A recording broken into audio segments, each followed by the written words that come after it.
First of all, if I may, let me tell you that I don't know anything that you don't know. And I'm not standing up here as though I were some sort of an instructor. Because gosh knows I am not that.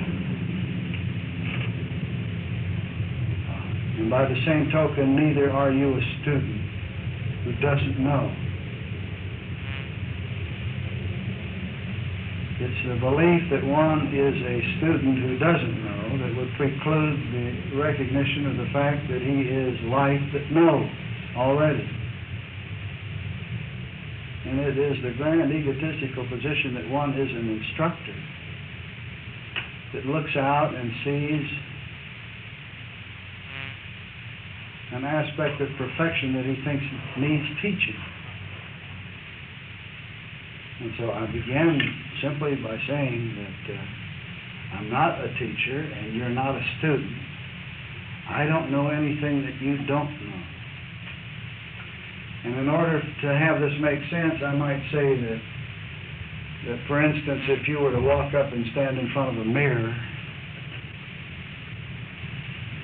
you would only see an image of yourself there, but the authority would be in the looking in the mirror and not out there with the image. Now that doesn't mean that the image can't tell you something.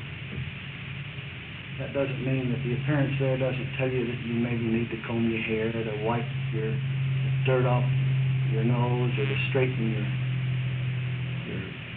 clothing or something. But nonetheless, the authority lies here as the awareness that listens and not out there with the image. Now right here at the minute, it would have seen that you look out and see one that you call Bill Samuel, who supposedly has something to tell you. It's a very, very simple truth here, that awareness or life is just listening to itself.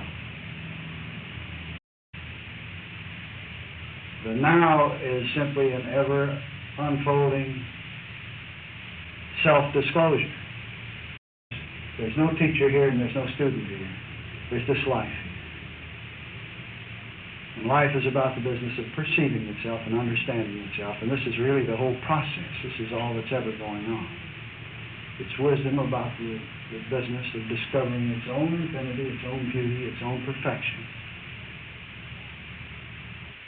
And to point this point out and to make it clear, let me say again, now some of you people who have been with me for weeks will just hear me say again what you've heard before. But there's an old saying in the East that nothing has been heard once until it's been heard 12 times. And so it is that it's true, there is a grand perfection present. And we hear it said time and again, and we hear it from many places.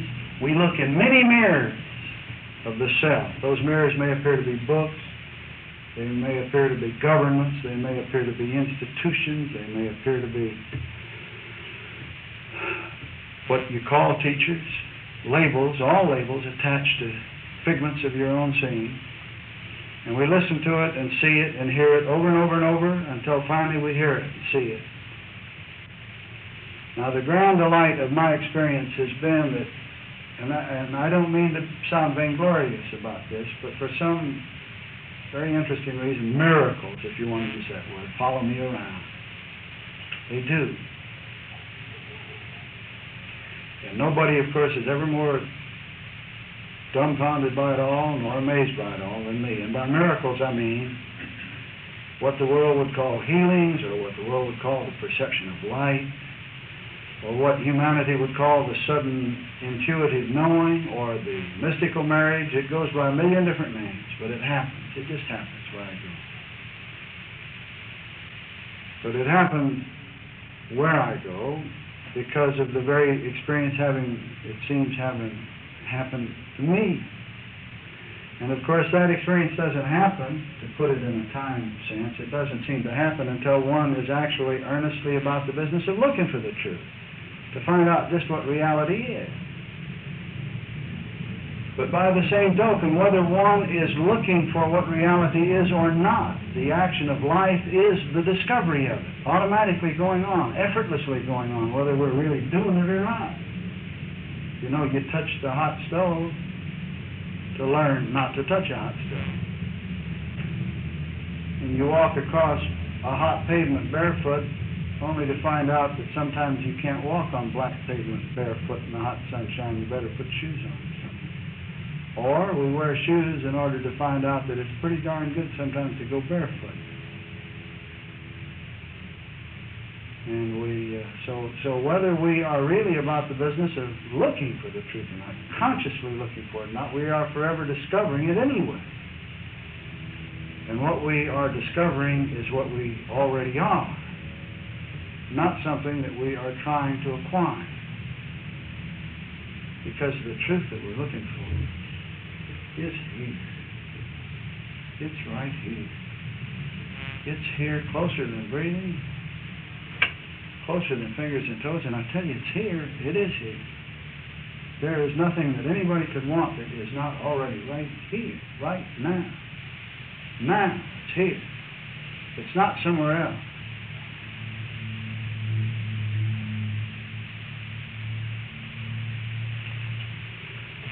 By way of illustration, I might point out that the alphabet is right here. An intangible alphabet is here. Who would deny that? You can't see it, you can't weigh it, you can't measure it, and yet it shows itself forth as a whole bunch of letters. But the alphabet's here. This principle is here.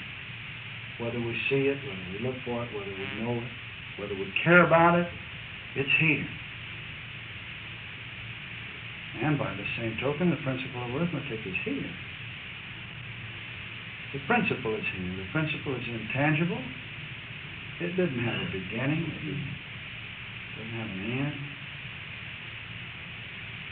You can swing all of the axes, and you can throw all of the bottles, and you can destroy all of the buildings. You can blow the earth apart. But the principle of arithmetic remains untouched, unaffected, unhurt, and the principle is perfect. It doesn't have a single error in it, a single mistake in it. It is immaculate, and it's here. It's right here, right now. And furthermore, it's all here. There's no aspect of it that isn't here. Now, that which shows the principle forth seems to be a lot of numerals, signs, symbols. That which makes the principle manifest or known to itself appears to be numerals and so forth. And they are themselves finite rather than infinite, because a number, the principle is infinite because it's all. That is, within itself it's all. The numeral, which is like a quality or an attribute that shows it forth, is not all there is to the principle. Consequently, the numeral is finite. That is, it is measurable. It has a beginning and an end. The number 3 begins where number 2 ends, and it ends where number 4 begins. So it appears then to be finite. And yet that numeral, even though it's finite, it's eternal because it lasts as long as the principle lasts. And the principle, having never had a beginning, could never have an end. Consequently, we see what the metaphysician understands as a very strange paradox. He sees himself looking out at an eternal finiteness. And the mystic said this first, or the illumined, or the enlightened, or whatever you want to call it, said this first, and then the philosopher came along and created a philosophic system that proved it by use of reason and logic. And then finally science comes along and very laboriously proves it, tangibly proves it, so that the intellect will buy it.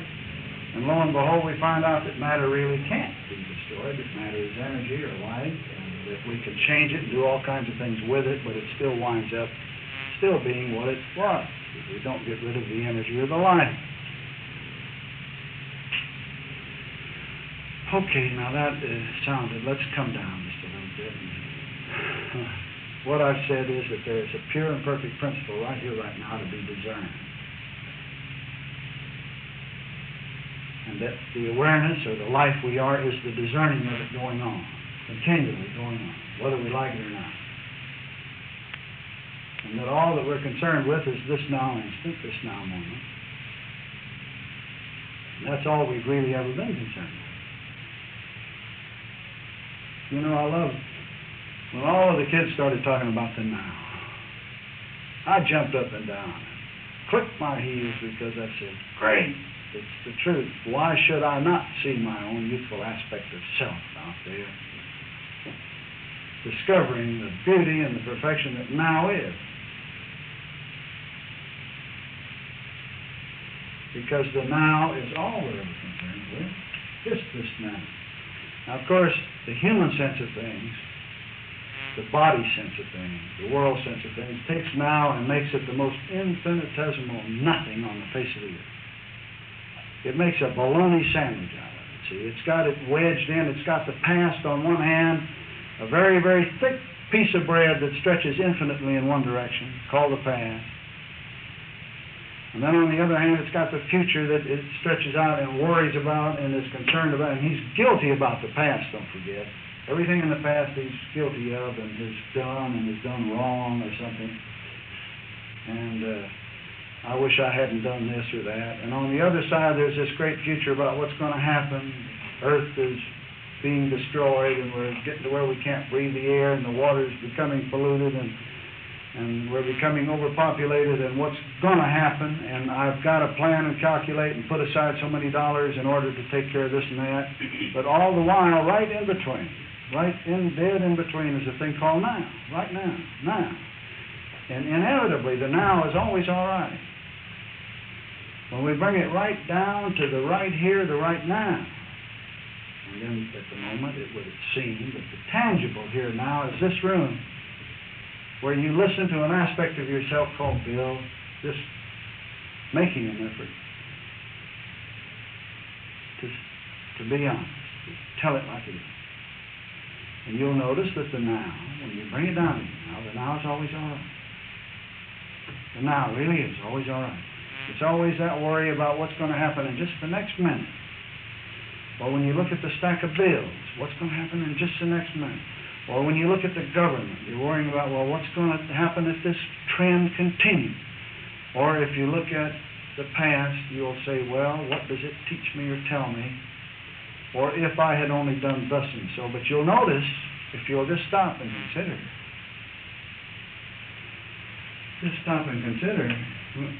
when do you think about the future? That is, when do you do all of this great planning and calculating about what I'm going to do next? When? When do you do it? If it isn't now. We even do our worrying now. And we hold ourselves guilty of being imperfect and impure and incomplete and gendered and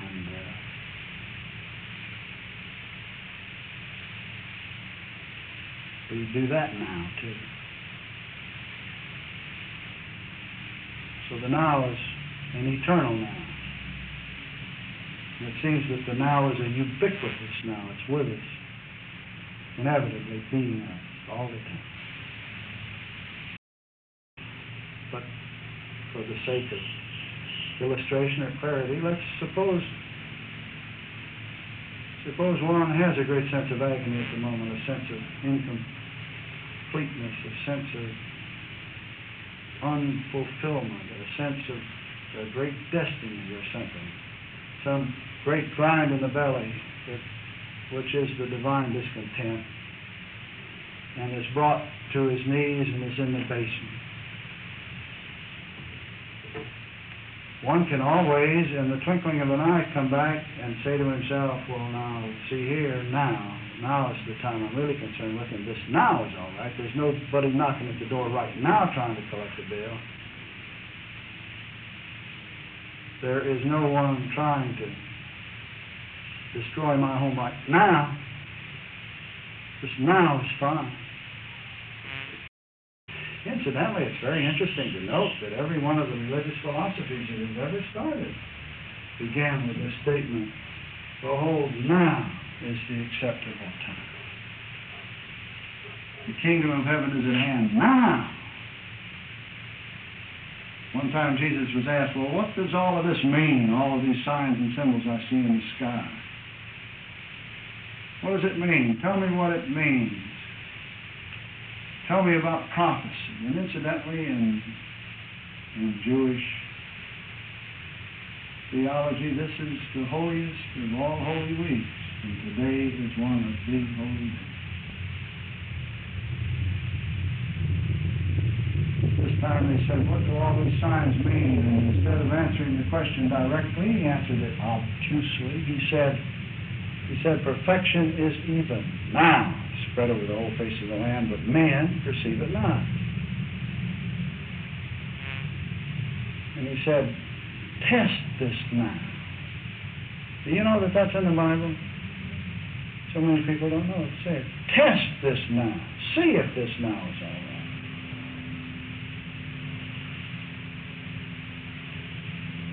Well, okay. Obviously, we look around and we see a world in great turmoil, and you can say, well, hell, fire, the now is not all right. What do you mean the now is all right? We've got a government that is becoming a bigger government. We've got people who are denying our freedoms. They're trying to take it away from us. We have great organizations that are trying to impose rules and regulations.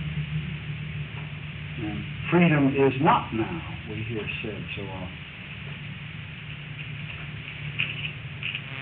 So how does one go about testing this now? And of course herein comes the light, about which I've tried to talk, and it's so simple as to be unbelievable.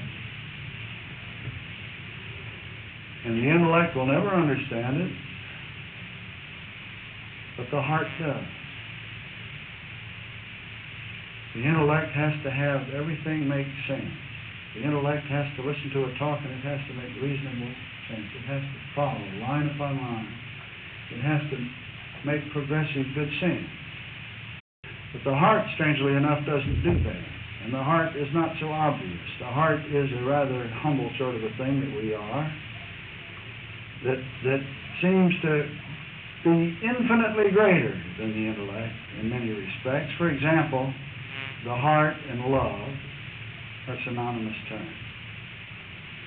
Love sees things that the intellect can never see.